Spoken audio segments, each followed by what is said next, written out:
매일 말씀 묵상에 오신 여러분을 환영합니다. 가을의 풍성한 열매처럼 하나님의 말씀으로 가득 채워지는 하루 되십시오.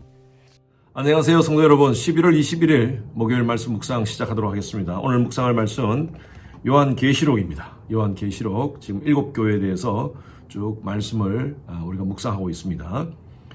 소아시아 7교회 중 오늘은 버가모 교회에 대한 말씀입니다. 13절 14절 읽겠습니다. 2장 13절 14절입니다. 자, 13절부터 읽겠습니다.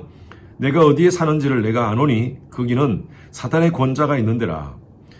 내가 내 이름을 굳게 잡아서 내 충성된 정인 안디바가 너희 가운데 곧 사탄이 사는 곳에서 죽임을 당할 때에도 나를 믿는 믿음을 저버리지 아니하였도다. 그러나 내게 두어 가지 책망할 것이 있나니 거기 내게 발람의 교훈을 지키는 자들이 있도다.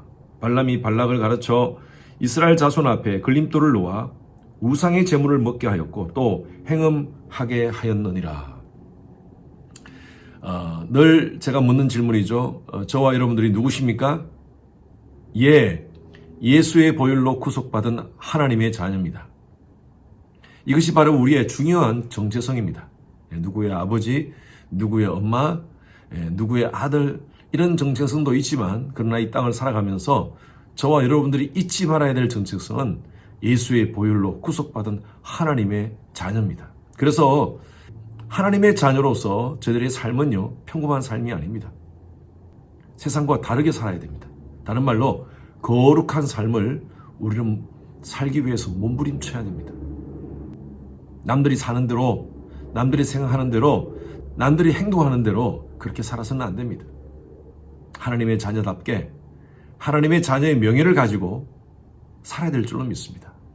오늘 예수님은 이 버가모 교회에 우리가 12절에 보면 좌우에 날선 금을 가지신 이로 나타나십니다. 우리 어릴 때 학교 다닐 때 선생님이 매를 들고 나타나면 학생들이 긴장하지 않습니까? 지금 이 상황이에요. 버가모 교회에 예수님이 좌우에 날선 금을 가지시고 잘못된 것을 도려내기 위해서 나타나셨습니다. 그러면서 13절에 뭐라고 얘기합니까? 내가 어디에 사는지를 내가 아노니 거기는 사단의 권자가 있는데라. 제가 작년에 소아시아 7교회를 성지순례를 하고 나서 돌아와가지고 여러분들에게 이 소아시아 7교회에 대한 설교를 한 적이 있습니다. 그때 이 버가모 지역을 제가 갔던 그 사진들을 보여드렸습니다. 이 버가모 지역은 천연 요새와 같은 지역입니다. 해발 400m 꼭대기에 있는 그런 요새예요. 그곳은 걸어갈 수가 없어서 물론 그곳에 운동하기 위해서 걸어가는 사람도 있지만 그 꼭대기에는 엘리베이터를 타고 저들이 올라갔습니다. 가보니까요, 엄청난 많은 신전이 있었어요. 고대 도시가 그대로 다 있더라고요. 과거에 그곳에 제우스 신전이 있었고 또 디오니소스라는, 다른 말로 하면 바카스죠. 바카스. 우리가 잘 알고 있는 바카스디, 우리가 음료 마시는 거 있지 않습니까? 그 바카스는 바로 술의 신입니다. 디오니소스의 신전도 그곳에 있었습니다. 제우스라든지 디오니소스, 여러 가지 문헌을 찾아보면 신전의 사제들은 대부분 여자들이었습니다. 그 사제들과 함께 음란한 행위를 그 신전에서 했다고 합니다. 이 버가모 지역에 사는 그리스도인들마저도 그러한 음란에 빠져서 있었다는 것입니다. 그러면서 예수님께서 이렇게 말씀을 하세요. 14절에 보니까 내게 두어 가지 책망할 것이 있나니 내게 발람의 교훈을 지키는 자들이 있도다. 발람이 발락을 가르쳐 이스라엘 자손 앞에 걸림돌을 놓아. 이 말씀이 무슨 말이냐면 우리가 성경적 역사적 배경을 우리가 알아야 될 필요가 있습니다. 민수기 22장에 보면 발락이라는 모압 왕이 나타납니다.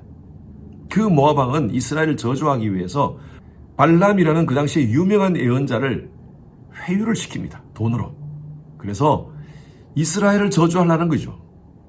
아마 그 당시에 이 발람이라는 예언자가 예언을 하면 그대로 다 되는 것 같았어요. 그래서 이 발락이라는 모압 왕이 발람에게 돈을 줘 매수를 해서 이스라엘을 저주토록 합니다. 그런데 하나님이 자꾸 그 저주하는 것을 막으십니다. 저주를 못하도록 하세요. 그래서 나중에 이 발람이 미인계를 동원하도록 합니다. 미디안의 여인들을 이용해서 이스라엘의 젊은 청년들을 성적으로 타락시키도록 만들어버립니다.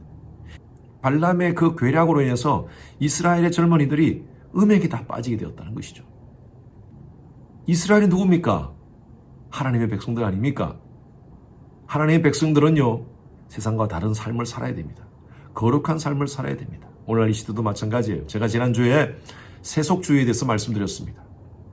엄청난 세속주의의 쓰나미들이 지금 교회 안으로 밀려 들어오고 있습니다. 동성애의 문제, 마리아나의 문제, 성적 타락에 대한 문제. 여러분, 이것은요, 교회 밖의 문제가 아니라 교회 안의 문제로 들어오고 있습니다. 우리는요, 이 세속주의의 빗장을 아주 강하게 쳐야 됩니다. 그러지 않고서는요, 앞으로 10년, 20년 후에 세속주의에 물든 교회들이 계속 무너지게 될 것입니다.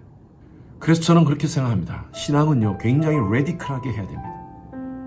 하나님을 믿는 그 믿음은 아주 본질적 근본적인 것을 붙잡고 아주 레디컬하게 신앙을 해야 된다는 것이죠. 이것도 아니고 저것도 아니고 대충 섞어서 차지도 않고 덮지도 않고 그런 신앙은요, 어느새 세속주의에 물들게 되어 있습니다. 제가 지난주에 설교 때 말씀드렸죠. 이 돈 펀, 나한테 이익이 되고 돈이 되고 재밌다면 다 좋은 게 좋은 거라고 그렇게 받아들이는 시대 속에 아무리 이롭더라도 그것이 하나님 앞에서 바르지 않으면 버릴 수 있는 사람, 아무리 돈이 되더라도 그것이 하나님이 원치 않는 돈이라면 버릴 수 있는 그런 믿음, 그것이 아무리 재밌더라도 하나님께서 기뻐하지 않는 쾌락이라면 하지 않는 그런 단호한 다니엘과 같은 뜻을 정하는 삶, 여러분, 그것이 바로 오늘날 우리에게 필요합니다. 오늘날 우리 자녀들에게 필요합니다. 오늘날 우리 교회에 그것이 필요합니다.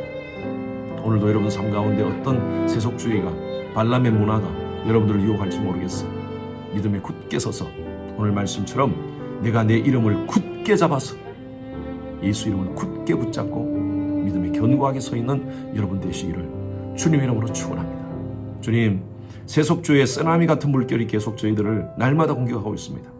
믿음에 굳게 서서 예수 이름을 굳게 붙잡아서 더욱 레디컬한 신앙을 가지고 하나님을 기쁘시게 하는 우리의 삶이 되게 하여 주시옵소서. 감사하며 예수 그리스도 이름으로 기도드렸습니다. 아멘. 목요일 기도 제목으로 함께 기도하시겠습니다. 미국과 한국을 위해서 기도해 주십시오. 나라의 지도자들이 하나님을 경외하여 지혜와 분별력을 가질 수 있도록, 또 진영 간의 갈등이 사라지고 정치, 경제, 외교 등의 안정이 될 수 있도록 기도해 주시기 바랍니다. 우크라이나와 러시아 간의 전쟁이 지속되고 있습니다. 하루속히 전쟁이 종식되어지고 그 땅에 평화가 임할 수 있도록, 또 그 땅들에 예수 그리스도의 십자가 복음이 그들의 심령을 덮어 아픔과 상처들이 치유될 수 있도록 기도해 주시기 바랍니다. 세계 선교를 위해서 애쓰는 우리 선교사님들을 위해서 기도해 주시기 바랍니다. 저희 교회가 섬기는 11 지역의 선교사님들을 위해서 안전과 건강을 지키도록 기도해 주시고, 또 지금 모든 그 팬데믹 이후에 사역이 정상화되지 않고 있는 곳이 많습니다. 하루속히 모든 사역이 정상화되어 수많은 영혼들이 선교사님의 섬김을 통하여서 예수님께로 돌아오는 역사가 일어날 수 있도록 기도해 주시기 바랍니다. 선교사님을 위해서 기도하실 때에 차드의 김영섭 선교사님, 요르단의 김재문 선교사님, 알래스카 이글리브 교회 이홍래 목사님, 이들의 사역과 가정과 건강을 위해서 기도해 주시기 바랍니다. 함께 기도하시겠습니다.